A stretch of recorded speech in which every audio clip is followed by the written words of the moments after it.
This video is sponsored by Squarespace. From websites and online stores to marketing tools and analytics, build your online presence with Squarespace. Hey everyone, Ace of Clay here, and welcome to another video. If you're new to my channel, I'm a sculptor, and every week I make a new sculpture. In today's video, we're making a winter warlock.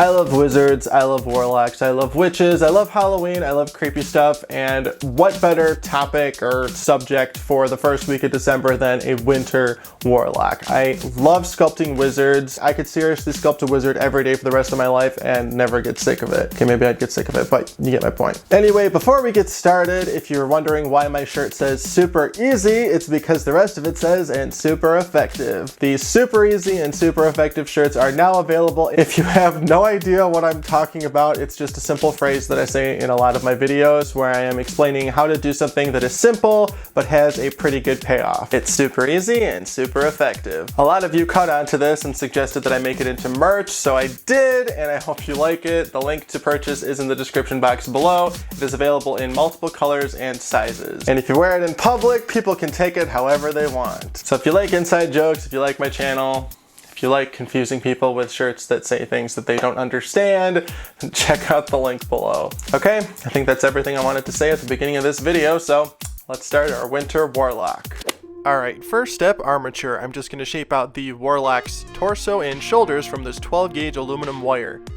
There we go, that's looking pretty good. And then since he's going to have a robe, I don't need to sculpt individual legs, so we're just going to sculpt the robe as one piece like so. Then I'm going to add another piece of wire across the shoulders and secure it with some floral wire to create the warlock's arms. Then we're going to bulk out his chest with some more foil and then cover the entire thing in Sculpey Ultralight. This is going to secure all of the foil and make it really easy to apply the clay. And once we're done with the Ultralight, we're going to bake this, and then we're going to start adding some Super Sculpey Original.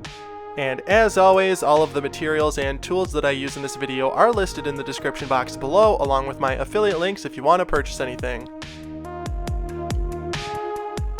Then once we've got a nice layer of Super Sculpey over the entire thing, we're just going to smooth out the surface a little bit, and then start adding some snakes of clay to create some folds and wrinkles.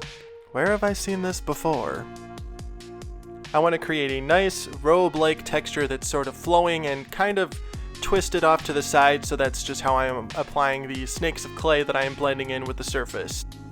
And the tools that I like to do this are of course my fingertips and then my firm blending tools from Sculpey. I like these because they're like a color shaper, but they're a lot firmer, hence why they're called firm detail tools. So they get the job done, and the texture is very smooth and makes it easy to blend the clay.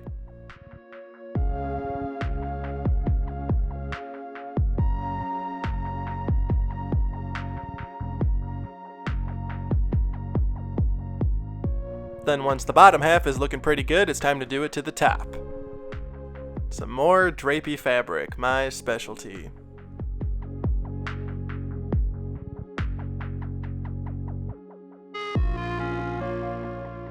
Alright, then once the fabric's at a good point, we're going to bust out the Cosclay again, and we're going to create a little rope to go around his waist. To create this rope, I'm just rolling out a very thin snake of clay and twisting it against itself like so, and then adding it to the warlock's waist after finishing off the ends, of course. And the reason I'm using Cosclay is because it stays flexible after it's baked.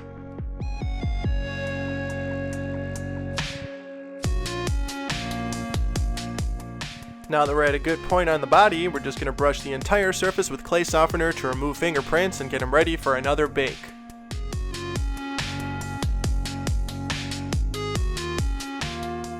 Then while that's in the oven, we're just going to start a little staff for this guy. And to make this, I'm using Super Sculpey Firm and a piece of 12 gauge aluminum wire that is as straight as I could possibly get it. And I'm just adding the clay to the wire and then rolling it all together to get a nice staff shape. And then I want this to kind of look like an icicle type of thing, like chippy looking ice. So I'm just taking my broken palette knife to shave off some of the surface and give it a nice chiseled type texture.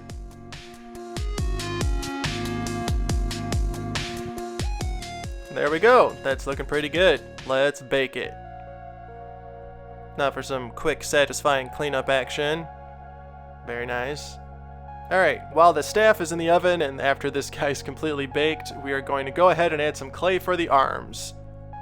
And if you can't tell already, I want this guy to have really long, gangly features. So we're just going all out with that there.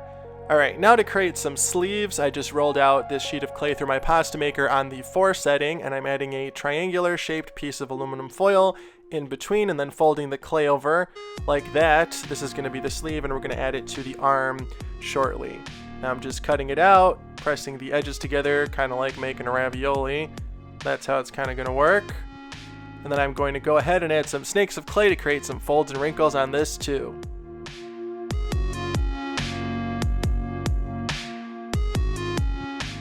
Then once the sleeves are done, we're going to take a quick detour and start his hands. I'm going to make these out of Cosclay too. I'm just shaping out the basic shape of the hand, cutting out the fingers, shaping each finger, and then going from there.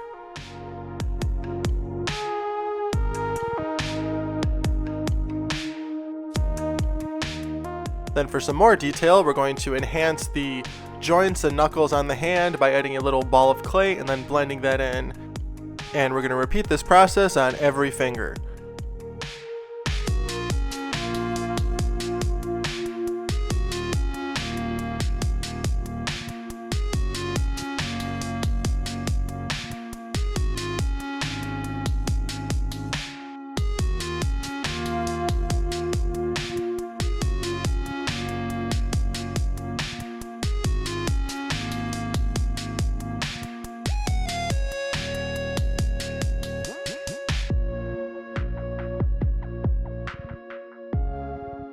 Then once the fingers are looking pretty good, we're going to go ahead and add some veins.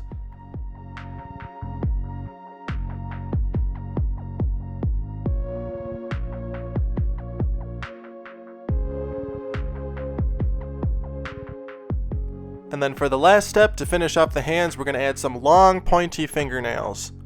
Aren't those nice?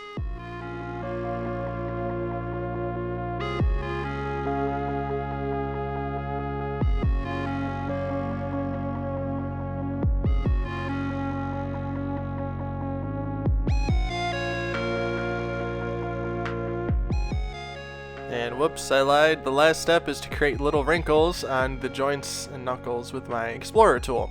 There we go, the first hand is done. After doing the second hand off camera, we're just going to add some Bacon Bond and attach the hand to the arm like that, and then position the fingers. There we go, that looks nice. Now time for the hard hand that's going to be holding the staff. I'm going to attach this the same way. See how that staff is going to look in there, position the fingers, and then that was a little easier than I thought. So once I'm done, I can glue the staff into the hand. Now we're going to add those sleeves. I just folded those over like that, and I'm just blending them in, closing the seam in the back, adding a couple wrinkles here and there, making sure everything's nice and smooth and positioned how I want. And after doing the second one off camera, I'm just going in with the pointy end of a skewer and creating some wrinkles on the top.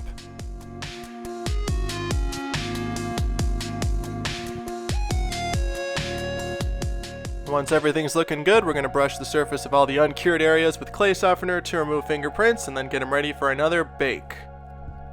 Then once he's baked and completely cooled down, he's very bendy. Alright, now we're going to add another piece of aluminum foil to his shoulders, and I want to create this sort of snowy shawl. But before we stick that on, we got to give him a neck. Can't forget that step. Alright, that works. Now let's put that foil back and then add some clay on top of that.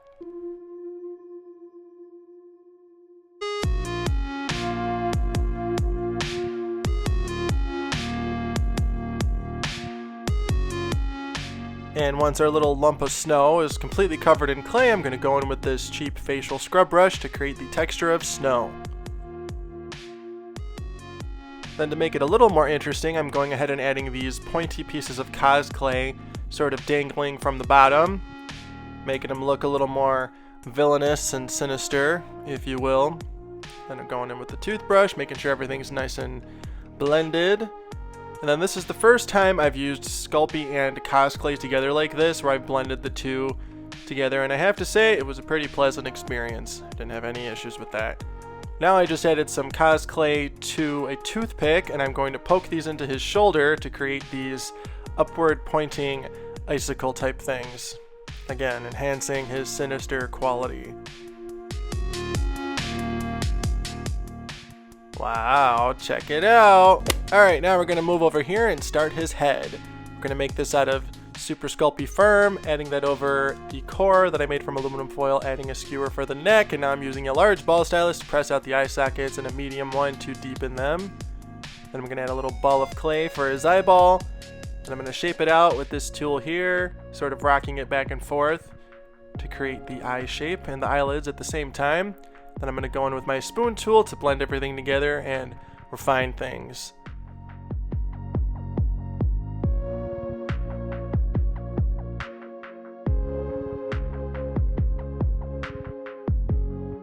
Now I'm just jumping between my medium ball stylus and small ball stylus to further shape out the eye area and sort of create a more defined bridge of the nose. Then we're just bringing down that brow bone a little bit to make him a little angrier looking. And we're going to enhance it a little more to create an exaggerated brow bone by adding some more clay, like that. And if you were wondering, yes, I was inspired by the Winter Warlock in the Rankin Bass stop motion movie from the 1970s called Santa Claus is Coming to Town. Leave a comment below if you know what I'm talking about. Now I'm just going in with my handy dandy explorer tool to create some wrinkles. And now we're pressing out his mouth area with my spoon tool. Now we're going to bring out his jaw quite a bit and create a nice frowning underbite. It's been a while since I've made a character with an underbite.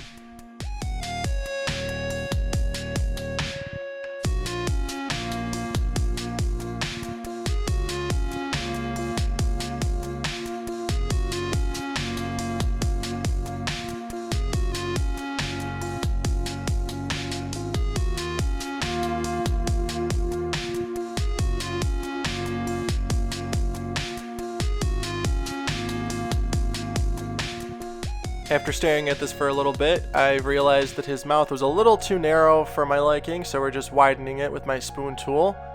And then let's cue the Voldemort comments right now.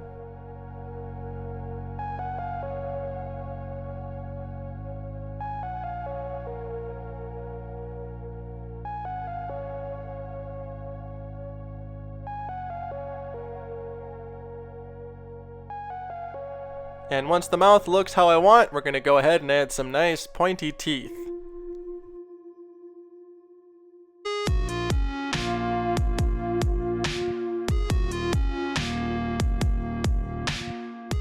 Alright, there we go. Now it's time to start his nose. I'm going to make the nose out of Cosclay because I want it to be really long and skinny. I'm just going to blend the base of it in with the rest of his face using my color shaper, firm detail tool, and whatever other tool gets the job done.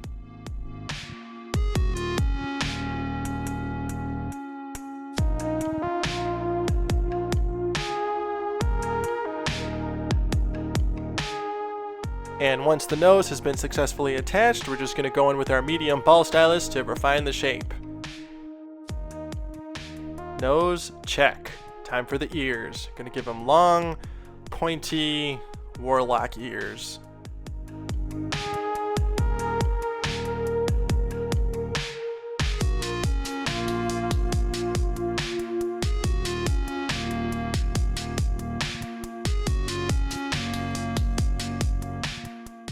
Once the ears are done, again, we're going to brush the surface with clay softener to remove fingerprints, and then we're going to bake the head before we add his beard. Then once everything's baked and completely cooled down, let's do a quick inspection and start the beard. I'm going to make the beard out of super Sculpey firm. Just created this nice doming sort of triangle shape, and I'm just texturing it like so, making this sort of like messy hair texture.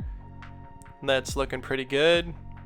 Definitely the effect I was going for. Now we're just going to attach it with a little bit of bacon bond, brush off the excess, finish texturing it. That looks pretty good. Now we're just going to add some sideburns.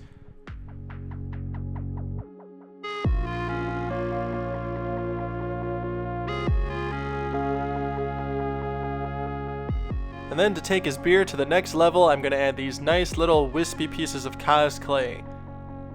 This really creates a nice effect, and I'm so glad I took the extra time to do it.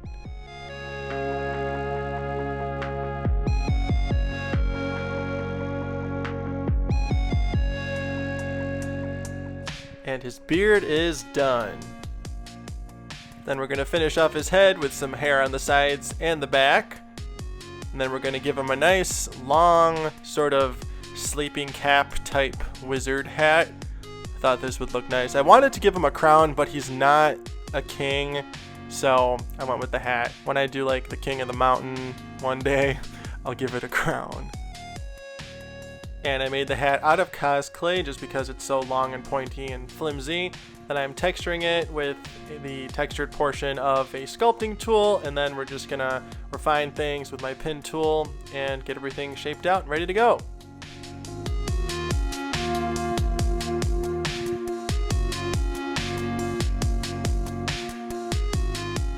Once the head is all nice and detailed, it's time to attach the head with some bacon bond, of course.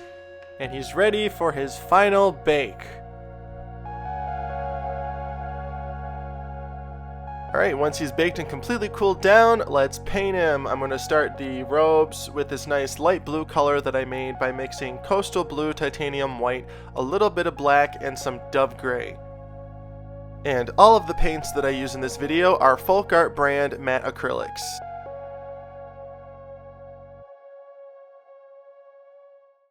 Then once that light blue is done, we're going to go ahead and paint that snowy looking shawl. Some titanium white, of course.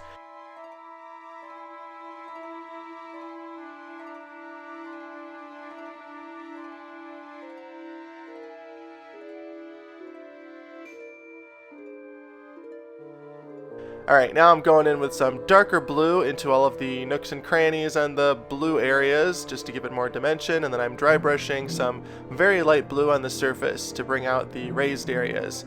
Now I'm going in with some dove gray for all of the skin, and we're just going over everything like that. I love how seamlessly the Cosclay blended with the Sculpey. You can't even tell it's two different clays.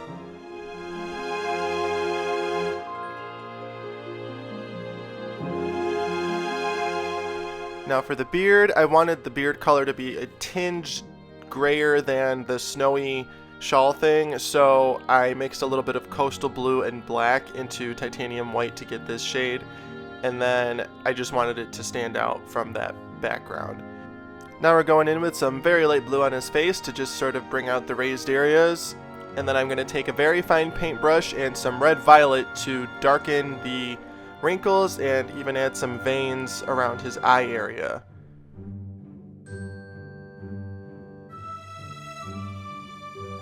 Now we're going to paint his teeth and eyes warm white, and then give him some little tiny black irises. Now I'm going in and shading the beard with some light gray just to sort of give it more dimension and make sure those little individual pieces of hair that are sticking out are defined properly. Then I'm just dry brushing some warm white on the surface. Then we're going to paint the hat, get that done. This is, I believe, the same color as the robes, but I added a little more black to it to just make it a little grayer. Then we're going to paint his staff, the same color as his robes, and then all of the icicle, ice crystal things coming up from his back.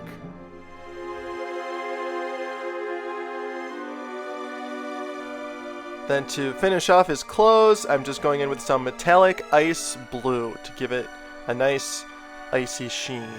I really like how this turned out. And we're going to add some ice blue to his staff and his hat, and then the crystals that are sticking up from his back. Now we're going to take some Mod Podge and super fine white glitter and add this to the snow area on him. Thought this was a nice touch.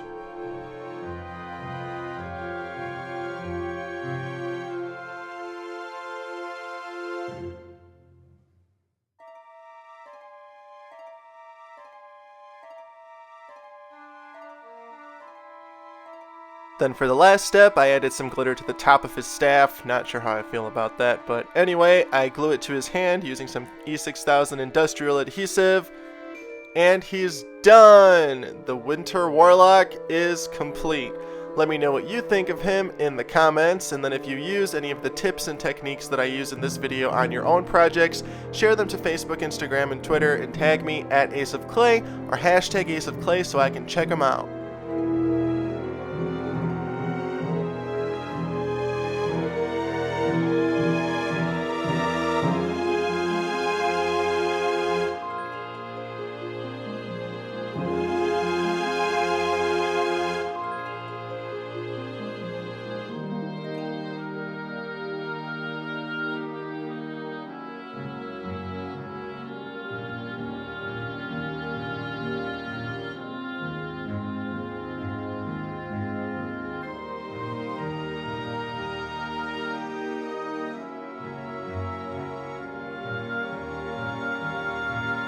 And that's a wrap. I really hope you like my Winter Warlock. Let me know what you think in the comments. I really like how he turned out, and I am so glad I made him.